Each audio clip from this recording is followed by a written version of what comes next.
In a dream, a woman sees a hand reaching out from the heavens, touching her heart. When she wakes up the next morning, she feels healed from the emotional abuse she'd experienced as a child. In another vision, a man sees a woman with 2 children by a beach. The scene comes to pass a couple of months later, and he ends up marrying her. In another dream, a new Christian sees a whole sea of faces from a different ethnicity, people she'd never seen before. A few months later, she opens up a coffee table book to see exactly the same scene. She ends up becoming a missionary to those people in China for 10 years.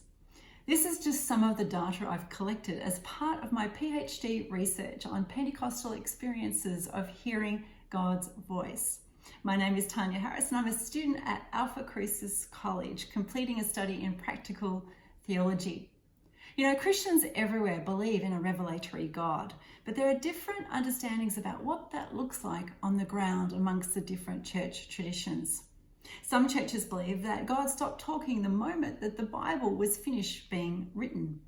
Other churches believe that the best way, the most reliable way to hear God's voice is through reading the Bible and listening to sermons or Christian books and the like. Pentecostal Christians believe that God still speaks in the same way today as what he did in the early church. That on the day of Pentecost, the Spirit was poured out on everyone, such that young men and old men could have visions and sons and daughters could prophesy. In other words, they could hear from God in the same manner as the Old Covenant prophets. This thesis aims to really look at the theology and practice of that experience. It was motivated by 2 things. One was a personal journey in trying to answer my own questions hearing from God.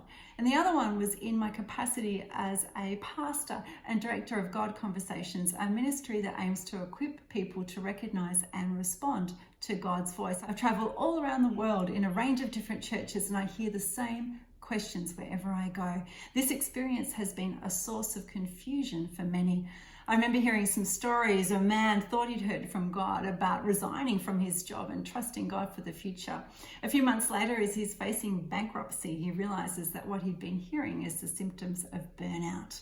Another woman thinks she hears from God to release her from her marriage. She was the victim of domestic abuse.